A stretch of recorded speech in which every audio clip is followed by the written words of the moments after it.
The morning sky over Earth changed without warning. One moment it was clear and blue, and the next moment 20 massive ships appeared above the planet. They were enormous, bigger than any building humanity had ever constructed. Their metal surfaces gleamed in the sunlight, and they hung in space like floating cities. Commander Jake Harrison was drinking his morning coffee on the orbital defense station Aurora when the alarms started screaming. He dropped his cup and ran to the bridge. His crew was already at their station, staring at the screens with pale faces. "What am I looking at?" Jake asked, though he already knew the answer would change everything. Lieutenant Amy Crawford turned from her console. Her hands were shaking slightly. 20 unknown vessels, sir. They just appeared out of nowhere. No warning, no signal, nothing on our sensors until they were already here. Jake stared at the largest ship on the screen. It was at least 5 miles long, shaped like a crystal spear. The other ships surrounded it in a perfect formation. Everything about them screamed advanced technology, far beyond anything humans had created. "Try to contact them," Jake ordered. His voice was calm, but his heart was racing. This was it. The moment humanity had wondered about for centuries. First contact with alien life. He just wished it felt less like a threat and more like an opportunity. Amy worked her controls for several minutes. Then she stopped and looked up. "Sir, they're responding." The main screen flickered. Instead of a face or a figure, colors and lights filled the display. A sound came through the speakers, a high-pitched tone that made everyone wince. It was like listening to glass breaking mixed with a musical note. The sound changed and shifted, and somehow Jake understood it was language. The computer translated the alien message into English text on the screen. Jake read it aloud so everyone could hear. "We are the Zathran Empire. We have scanned your world and assessed your technology level. You are primitive. Your weapons are chemical-based. Your computers are simple. Your space travel is limited to your own solar system. You have one standard cycle, which equals 24 of your hours, to surrender. If you refuse, we will eliminate your species and claim this world for our empire. Resistance is pointless. We have conquered 47 star systems. Yours will be the 48th. Silence filled the bridge. Jake could hear his own breathing. They had one day to decide the fate of humanity. "Get me a direct line to Earth Command," Jake said quietly, "and send this message to every station, every ship, every outpost we have. Everyone needs to know what's coming." Down on Earth's surface, the emergency meeting began within the hour. President Helen Carter sat at the head of a long table in a secure bunker deep underground. Around her were military leaders, scientists, and advisors. Everyone looked tired and scared. General Marcus Flynn was the first to speak. He was a big man with gray hair and a scar across his left cheek from an old training accident. "We have to fight. We can't just give up without trying." Dr. Paul Bennett shook his head. He was younger than the general, with glasses and messy brown hair. "Fight with what, Marcus? Our best missiles would barely scratch their shields. We've analyzed the energy readings from their ships. They're using technology we can't even understand. It's like comparing a stick to a machine gun. So we just surrender?" Marcus slammed his fist on the table. "Let them take our planet? Enslave our people?" "I didn't say that," Paul replied. "I'm just being realistic about our capabilities." President Carter raised her hand for silence. "Does anyone have any ideas? Anything at all?" Captain Lisa Morgan had been sitting quietly at the far end of the table. She was a special operations officer, known for thinking differently than regular military. She leaned forward now, and there was a strange look in her eyes. "What if we don't fight them the way they expect?" she said. Everyone turned to look at her. "Explain," Helen said. Lisa stood up and walked to the display screen on the wall. She pulled up images of the alien ships. "Look at them. Perfect formation. Perfect spacing. Everything organized and neat. These are people who fight in a very specific way. They probably always fight the same way because it always works." "Your point?" Marcus asked. "My point is that they've conquered 47 worlds, and they probably did it the same way every time. Show up, demonstrate superior technology, accept surrender. Clean and simple, but what if we don't play by those rules? What if we fight dirty?" Paul frowned. "You mean guerrilla warfare? Hit-and-run tactics?" "I mean everything," Lisa said. Her voice grew stronger. "Ambushes, traps, sabotage, deception. Use their advantages against them.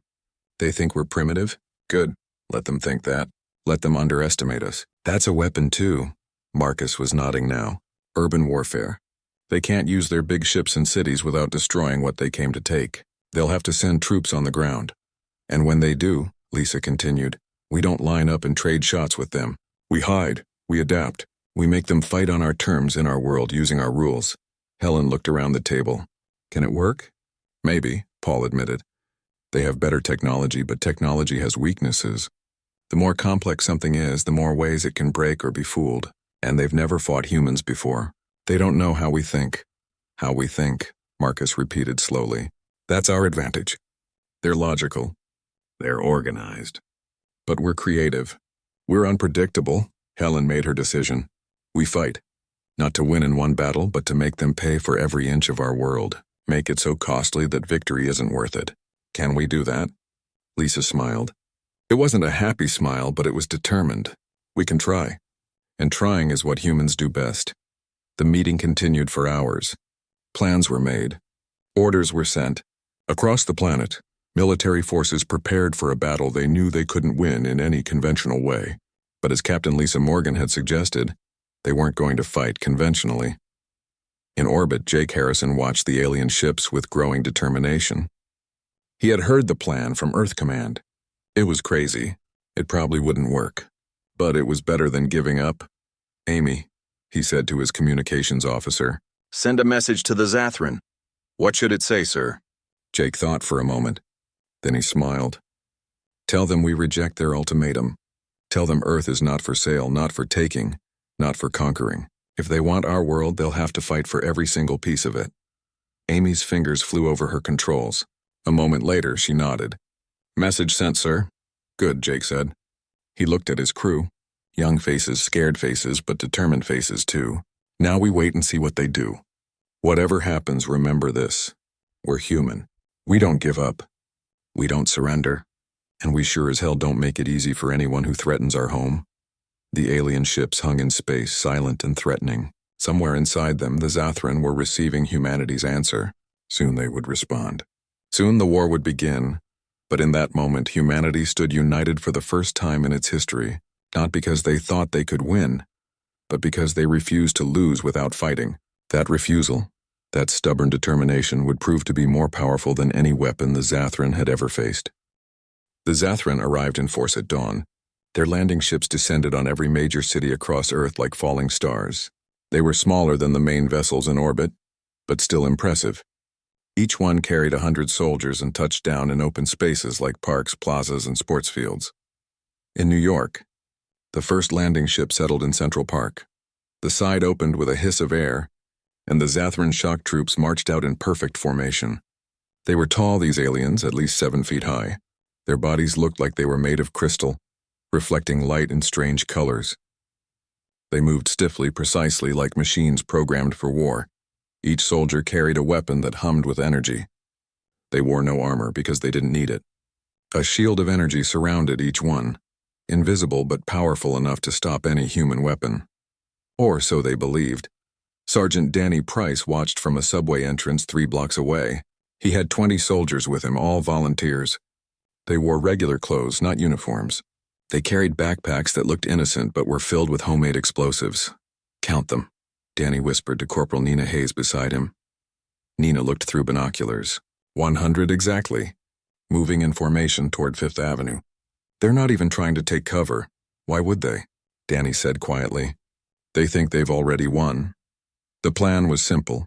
The Zathran expected armies to meet them in open battle. They expected tanks, jets, missiles, all the conventional weapons of war. They didn't expect what they were about to get. Danny spoke into his radio. All units, this is Price. Target is moving into position. Remember, wait for my signal. Hit them fast, then disappear. Don't try to be heroes. We're here to hurt them and survive. Acknowledgements came back from 6 different positions around Central Park. Each team was small, just 3 or 4 people. Each team had a different escape route. The Zathran might have better weapons, but humans knew every alley, every subway tunnel, every hiding place in their own cities. The aliens marched down Fifth Avenue.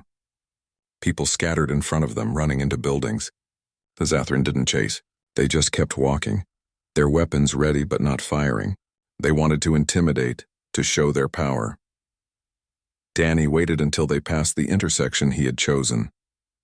Then he pressed the button on his detonator. The street exploded. Not from one bomb, but from 6 placed in buildings on both sides of the avenue. The Zathran energy shields could stop bullets and energy beams, but they weren't designed for buildings collapsing on top of them. Tons of concrete and steel fell onto the alien formation. "Now," Danny shouted. "Move!" His team ran from the subway entrance, throwing their explosives into the dust and chaos, then running back down into the tunnels. Behind them, more explosions shook the ground. When the dust cleared, 30 Zathran soldiers were down. Not dead. Their shields had protected them from the worst, but injured and confused. The remaining aliens fired their weapons at the buildings around them, blasting holes in concrete and glass. But there were no targets. The humans were already gone, melting away into the city like ghosts.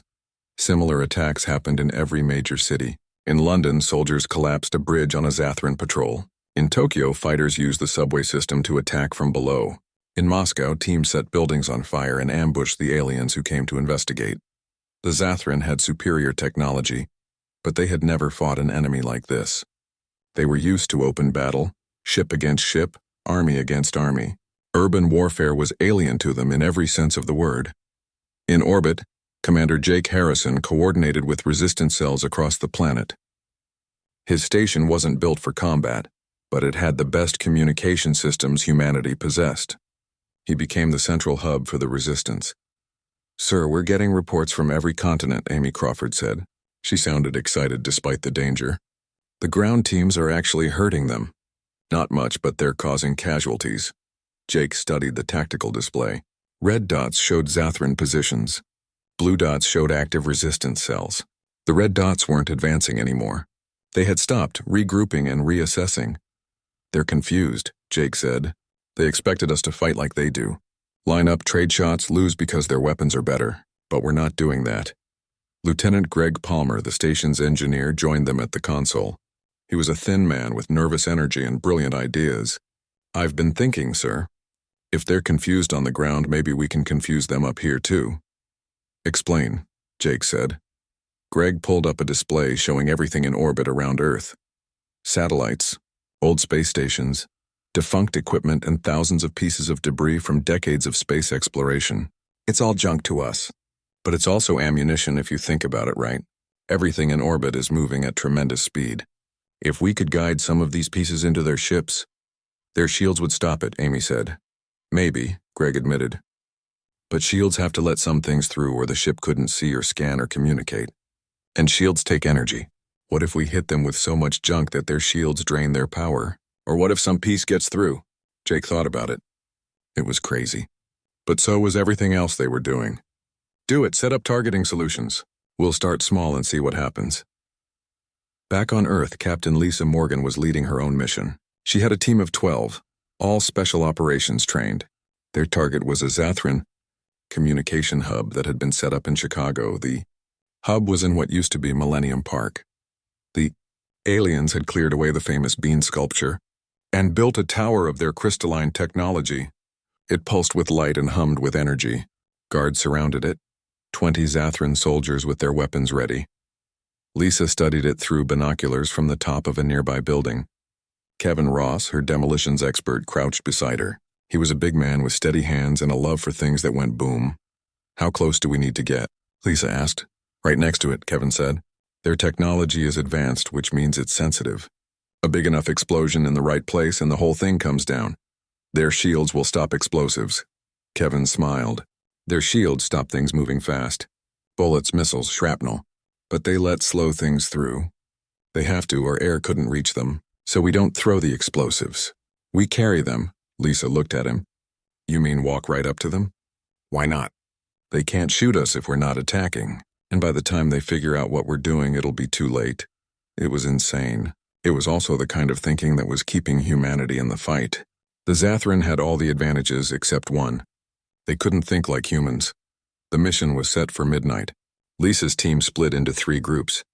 Each group had someone carrying a backpack full of thermite explosives. Thermite didn't explode with force. It just burned incredibly hot. Hot enough to melt through almost anything. They approached from different directions, walking slowly like civilians trying to avoid notice. The Zathran guards saw them but didn't react. Why would they? These were just primitives with no weapons visible. Lisa walked straight toward the tower. Her heart was pounding, but her face was calm. She got within 20 feet, then 10. The nearest guard turned to look at her. She could see her reflection in his crystalline face. She dropped the backpack at the base of the tower and ran. All three teams did the same at exactly the same moment. The Zathran finally reacted, raising their weapons, but Kevin had set the timers for only 5 seconds. Before the aliens could fire, the thermite ignited. The tower didn't explode. It melted. The crystalline structure couldn't handle the intense heat. It sagged, drooped, and collapsed into a pool of glowing liquid. The Zathran guards were thrown back by the heat, their shields flickering and failing. Lisa's team was already gone, running through the streets they knew by heart, disappearing into buildings and sewers. Behind them, the communication tower died, taking with it the Zathran's ability to coordinate their forces in the entire region. Across the planet, humans were learning what the Zathran had forgotten. Technology was powerful, but creativity was more powerful. Advanced weapons meant nothing if you couldn't predict what your enemy would do next. And humans were very, very good at being unpredictable. In his command ship orbiting Earth, Crystalline Overlord Thresh reviewed the reports with growing disbelief. His forces were taking casualties. Small numbers, yes, but any casualties against such primitives should have been impossible. The humans weren't fighting according to any logical pattern. They appeared, attacked, and vanished. They used their own cities as weapons. They accepted losses that should have broken their morale, but instead seemed to make them fight harder. Thresh had never encountered anything like it in 47 previous conquests. For the first time in his long military career, he felt something that might have been uncertainty. These humans were proving to be far more dangerous than their primitive technology suggested. 3 weeks had passed since the Zathran invasion began. What should have been a quick conquest had turned into something the aliens had never experienced before. A war of attrition against an enemy that refused to die properly. Crystalline Overlord Thresh stood in the command center of his flagship, studying holographic displays that showed the situation on Earth. Red indicators marked areas where Zathran forces controlled territory. Blue indicators showed active human resistance. There was far too much blue. "Report," Thresh commanded. His voice resonated like wind chimes in a storm. A subordinate officer, Commander Vex, approached. His crystalline body showed stress fractures, something that happened to Zathran when under extreme pressure. "Overlord, we control the major landing zones and have established 47 forward bases. However, we have sustained 632 casualties." 92 fatalities, Thresh turned sharply. 92 dead? Against primitives with chemical weapons? Yes, Overlord. The humans do not fight as expected. They hide among their own civilians. They use structures as weapons. Yesterday, a team in the city called Paris detonated an entire building on one of our patrols. They knew our shields would protect us from the explosion, but not from being buried under rubble. It took hours to extract our soldiers. 3 died from sustained exposure to the debris. How can shields not protect from rocks? Thresh demanded. The shields stop fast-moving projectiles, Vex explained. But when tons of material fall slowly from above, the shields do not recognize it as a threat until too late. The humans have learned to exploit this weakness. Thresh examined the tactical display more closely. In every engagement, the pattern was the same. Zathran forces advanced. Humans attacked from unexpected angles. Zathran forces suffered casualties. Humans disappeared. It was maddening. What of the orbital bombardment option? Thresh asked. We could eliminate their major cities, Vex said carefully. But then we would be conquering ruins instead of a functioning world. The Empire wanted this planet intact for colonization. Destroying it defeats the purpose of invasion. Thresh understood the logic but hated it. The humans had put the Zathran in an impossible position. Fight them in their cities and suffer constant losses, or destroy the cities and lose what they came for. On Earth, Sergeant Danny Price was learning lessons of his own. He crouched in the basement of a destroyed restaurant in Manhattan, treating a wounded soldier. Her name was Sophie Carter, and she had taken shrapnel from a Zathran energy blast. Am I going to make it? Sophie asked through gritted teeth. You'll be fine.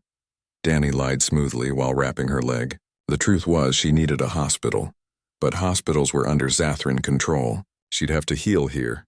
in this basement with whatever medical supplies they could scrounge. Corporal Nina Hayes came down the stairs quickly. "Danny, we've got movement. Zathran patrol, 20 soldiers 2 blocks away and coming this direction." Danny finished the bandage. "Sophie, you stay here." "Stay quiet. Nina, get everyone ready. We're doing hit number 3 on this patrol." Hit number 3 was resistance code. It meant they had already ambushed this particular patrol twice before. The Zathran apparently didn't learn. They kept sending the same unit down the same street at the same time every day. Human unpredictability versus alien predictability. Danny's team of 8 took positions in and around a collapsed department store. They had learned to use rubble as cover. The Zathran energy weapons could blast through concrete, but they took time to recharge. In that recharge time, humans could shoot, throw grenades, or simply run to a new position. The alien patrol appeared right on schedule. They marched in formation, weapons ready, scanning for threats. But they scanned at ground level, expecting enemies to be on the street. They didn't look up at the 3rd floor of the department store where Danny's team waited. "Now," Danny whispered into his radio. His team opened fire with everything they had. Regular bullets sparked off the energy shields, but they created light and noise and confusion. While the Zathran were distracted by gunfire from above, Nina's group threw Molotov cocktails from street level. The primitive weapons, just bottles of gasoline with burning rags, shouldn't have worked. But they did. The flames splashed over the Zathran shields and stuck there burning. The shields could stop the bottles, but not the fire itself. The heat built up, and the shields began to flicker. 2 Zathran went down, their shields failing from heat overload. The others returned fire, blasting the department store. Danny and his team were already moving, running through pre-planned escape routes. By the time the Zathran stormed the building, the humans were gone. Small victory, but it was another 2 aliens wounded and a patrol disrupted. Death by 1,000 cuts. That was the human strategy now. Across the ocean in London, Captain Lisa Morgan was planning something more ambitious. She had assembled a team of 30 for a raid on one of the main Zathran supply depots. The aliens had set it up in what used to be Wembley Stadium. Kevin Ross studied the aerial photographs they had taken from a drone. Security is tight. 50 guards, energy barriers around the perimeter, automated defense systems on the roof. But they have to bring supplies in and out, Lisa said, which means the barriers have to open. That's our window. Claire Stevens, their tech specialist, had been working on something special. She was a young woman with bright red hair and an obsession with alien technology.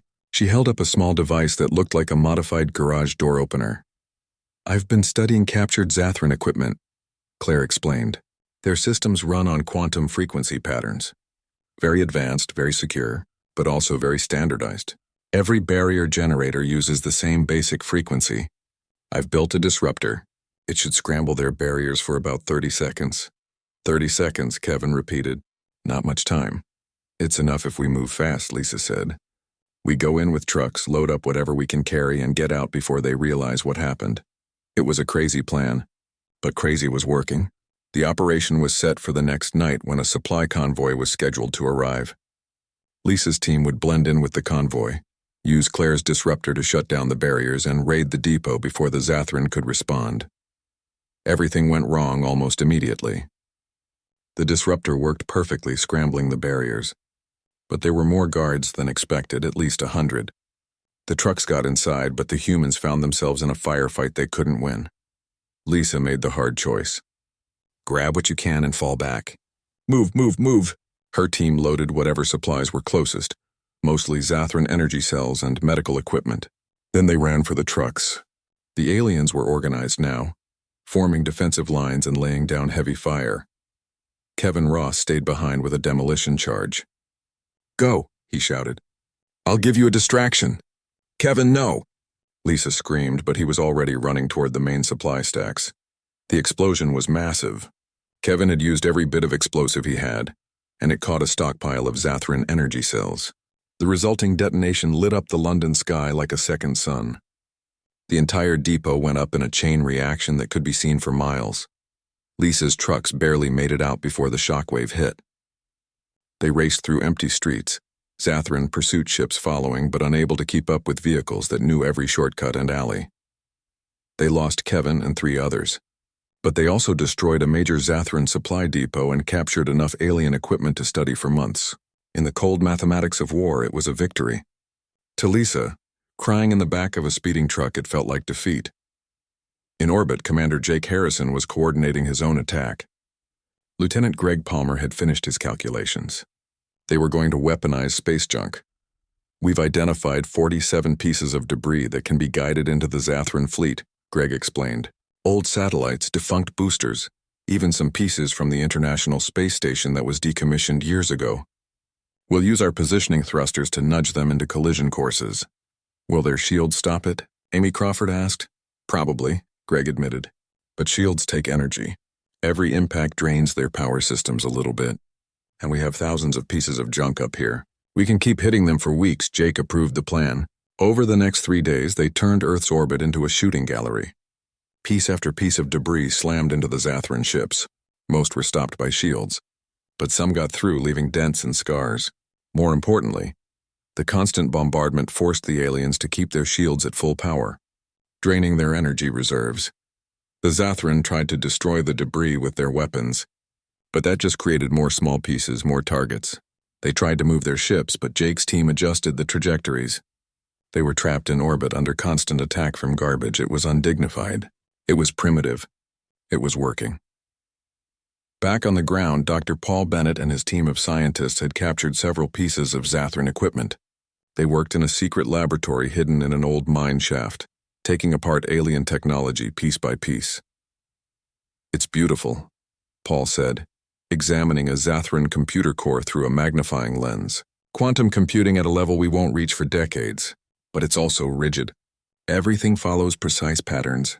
There's no randomness, no chaos. His assistant, a programmer named Chris Joe. Month 3 of the invasion brought a change in the air.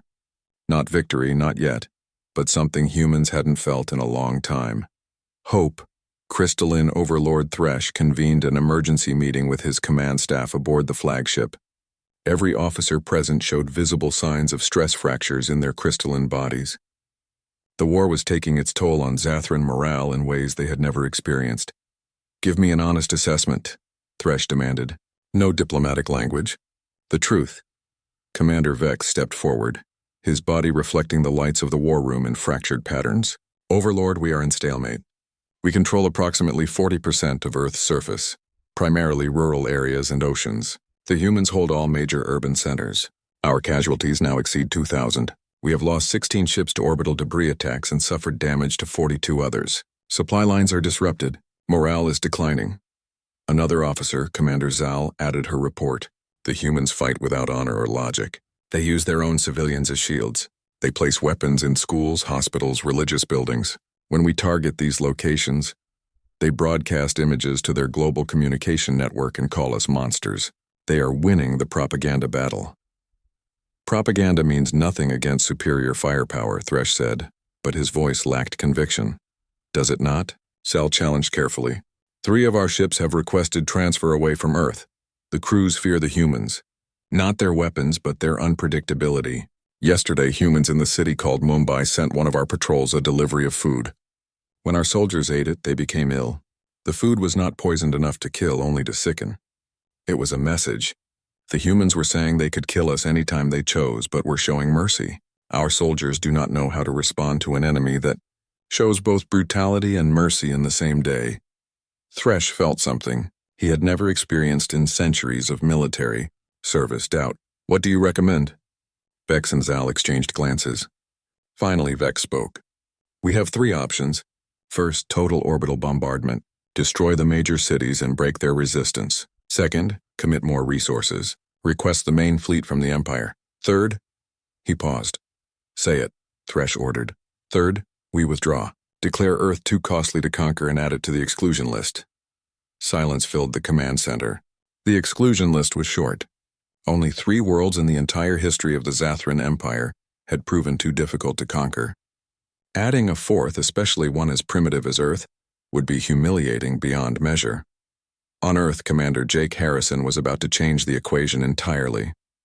He floated in the zero gravity of Aurora Station, looking at the tactical display with Lieutenant Greg Palmer and Amy Crawford. It's ready, Greg said. He looked exhausted. He had been working non-stop for 2 weeks. The virus is ready. Dr. Paul Bennett had sent them his breakthrough. After months of studying captured Zathran equipment, his team had cracked their computer systems. Not by being smarter or more advanced, but by being more chaotic. "Explain it to me one more time," Jake said. "I want to be sure I understand before we deploy." Paul appeared on a video screen from his hidden laboratory. He looked like he hadn't slept in days, but his eyes were bright with excitement. The Zathran use quantum encryption for all their communications. Theoretically unbreakable, but they're so confident in it that they don't have any backup systems. "We can't break the encryption, but we can jam it." "How?" Amy asked. "By flooding every frequency they use with white noise," Paul explained. "Random, chaotic signals that their systems can't filter out. It forces them to switch to secondary communication systems. Those secondary systems are less secure because they never expected to use them. We've already hacked into the secondary systems. Once they switch, we own their entire network." Jake felt a surge of hope. "So we can listen to everything they say?" "Better than that," Paul said with a tired smile. "We can feed them false information, change their orders, redirect their troops, make them think their ships are under attack when they're not, turn their own organization against them." Greg pulled up a simulation on the tactical display. "Here's the plan. We release the jamming signal from Aurora Station and every satellite we control. The Zathran fleet switches to secondary systems within minutes. Then we start feeding false data. We make them think there's a massive human counterattack coming from the Pacific. Their fleet moves to intercept, but there's no attack.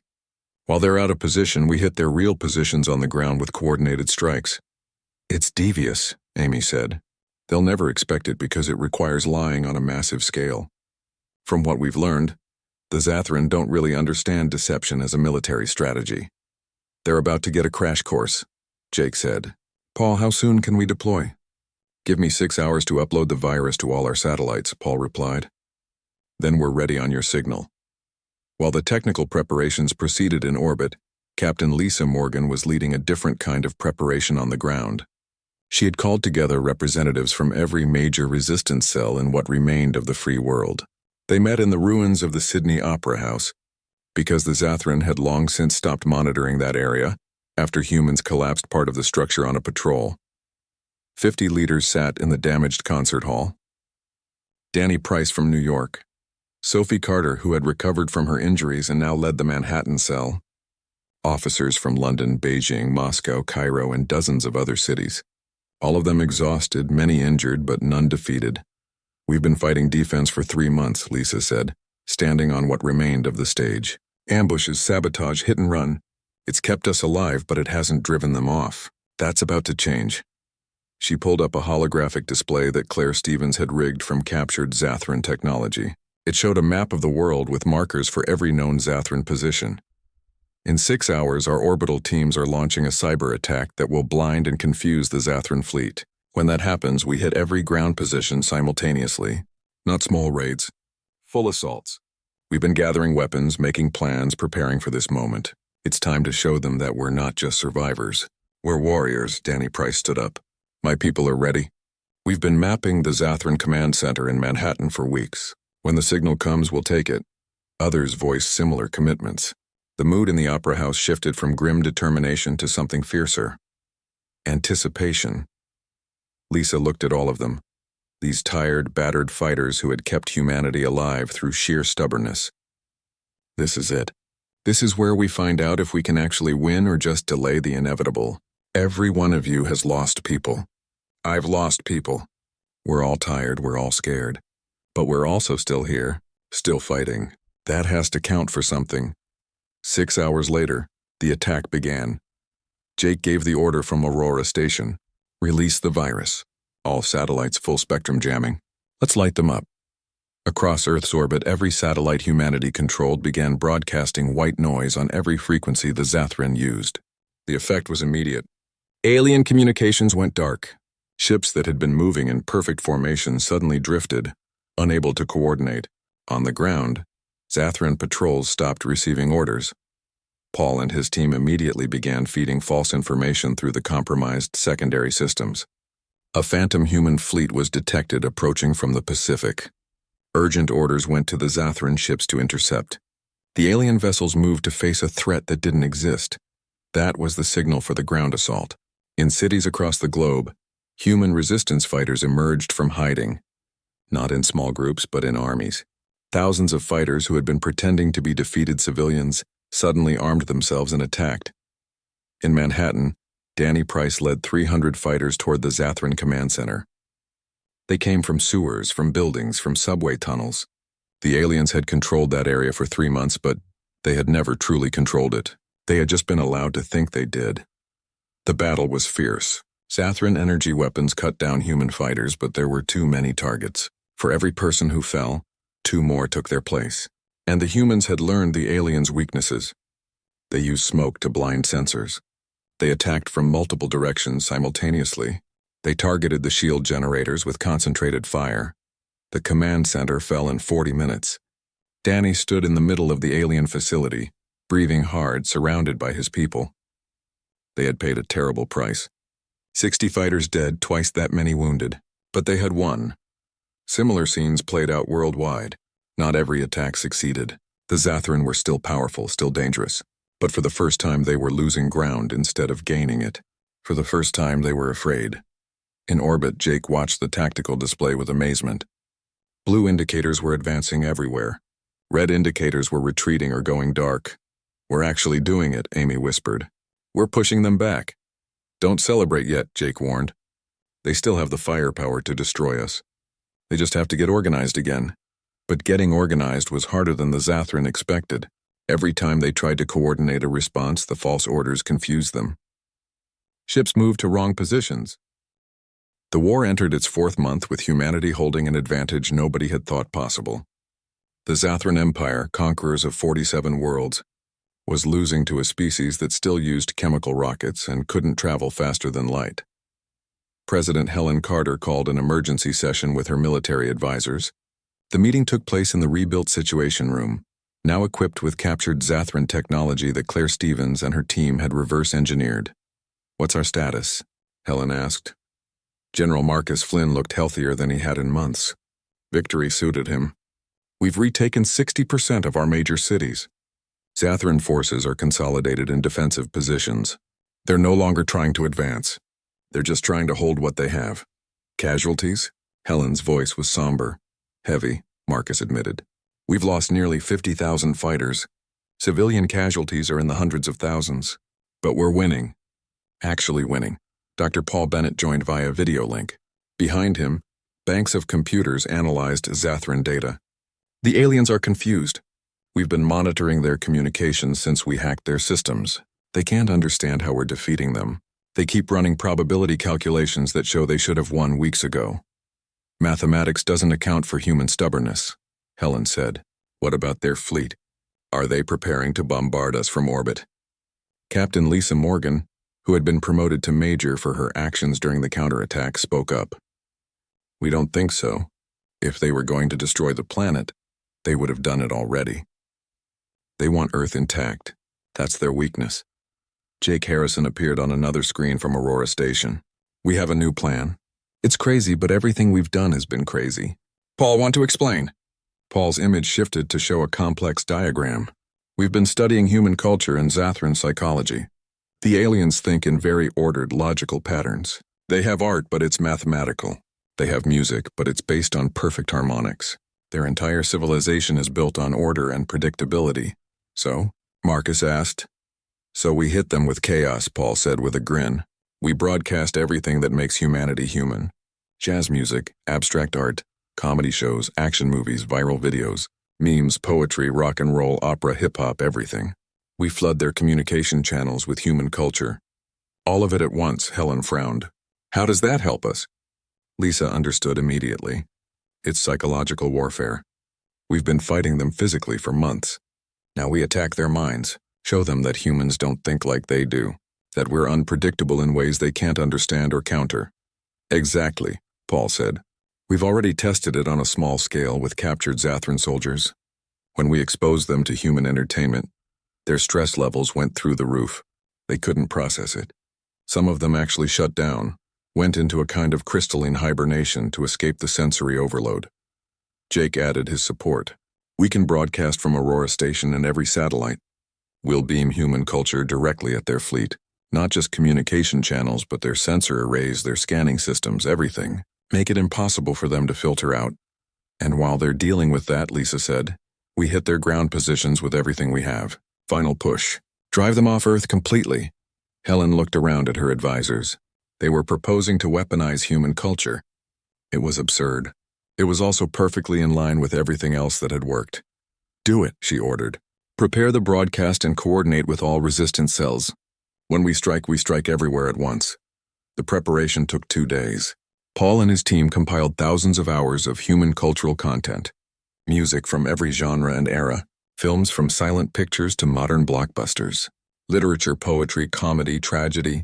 News broadcasts, sports events, cooking shows, documentaries, and millions of clips from the internet.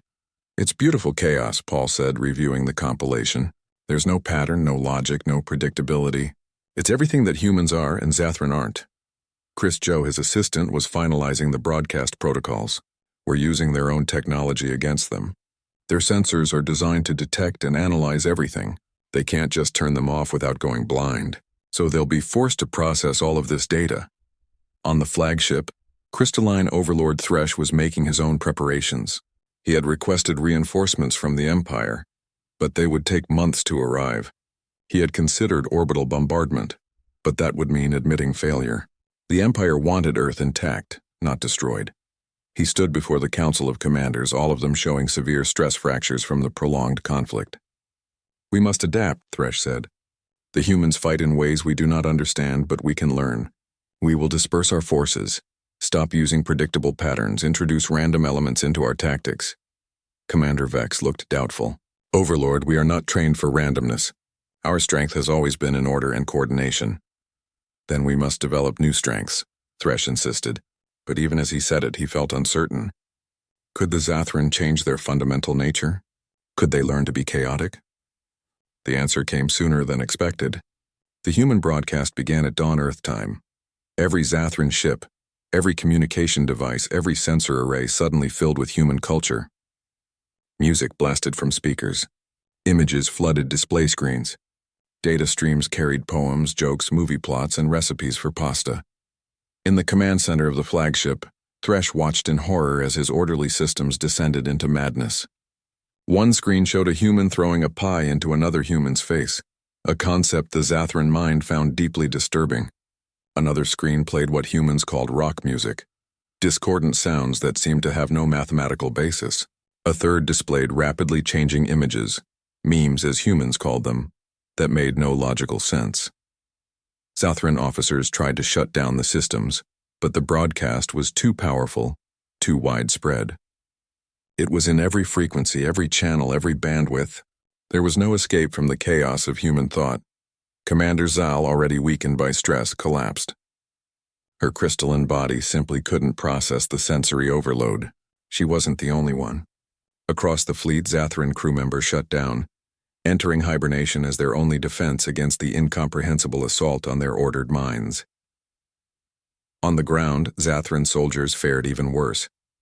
Their communication devices built into their bodies couldn't be turned off. They were forced to experience the full weight of human culture directly in their consciousness. One patrol in Berlin heard jazz music and literally stopped moving, trying to understand how sound could be so chaotic yet somehow still work. Another group in Tokyo was exposed to a 3-hour documentary about the history of pizza and became so confused by the concept of choosing toppings randomly that they forgot to defend their position. That was when the final human assault began. Major Lisa Morgan led 10,000 fighters in a coordinated attack on every Zathran position in North America. The aliens, already reeling from the cultural bombardment, couldn't organize an effective defense. Their shields still worked, their weapons still fired, but their tactics were in shambles. Sergeant Danny Price and his team took back Central Park in New York, the site where the first Zathran landing ship had arrived 4 months ago. The aliens retreated to their ship and sealed the doors. They no longer wanted to fight. They wanted to leave. Similar victories occurred worldwide. The Zathran weren't being destroyed. They were being overwhelmed, psychologically defeated by an enemy they couldn't understand. In orbit, Jake Harrison watched as the alien fleet began to move, not to attack positions, but to regroup around the flagship. They're preparing to run, he told Amy Crawford. Keep the broadcast going. Don't give them a chance to think clearly. On the flagship, Overlord Thresh made the hardest decision of his long career. The broadcast had been going for 6 hours and half his crew was in hibernation. The other half was barely functional. On the ground, his forces were in full retreat, and the humans showed no signs of stopping their cultural assault. "Prepare for withdrawal," he ordered. His voice was fractured, harmonics discordant with stress and defeat. "All ships, all ground forces. We are leaving this world." Commander Vex, one of the few officers still conscious, stared at him. "Overlord, we have never retreated from a conquest. There is a first time for everything," Thresh said bitterly. "The humans have taught us that today. Send the recall signal. Get our people off this planet. We will add Earth to the exclusion list." The retreat was not orderly. Zathran soldiers ran for their landing ships. Those who couldn't reach the ships were left behind. The fleet broke formation and prepared to jump to hyperspace. The great military machine that had conquered 47 worlds fell apart in the face of human chaos. On Aurora Station, Jake watched the alien fleet disappear from sensors, jumping away to whatever distant corner of the galaxy they called home. The orbital space around Earth was suddenly clear for the first time in 4 months. "They're gone," Amy whispered. "They're actually gone." Jake activated the station-wide intercom. "All stations, all units. The Zathran have withdrawn. I repeat, the Zathran have withdrawn. We've won." On Earth, spontaneous celebrations erupted in every city. People emerged from shelters and basements,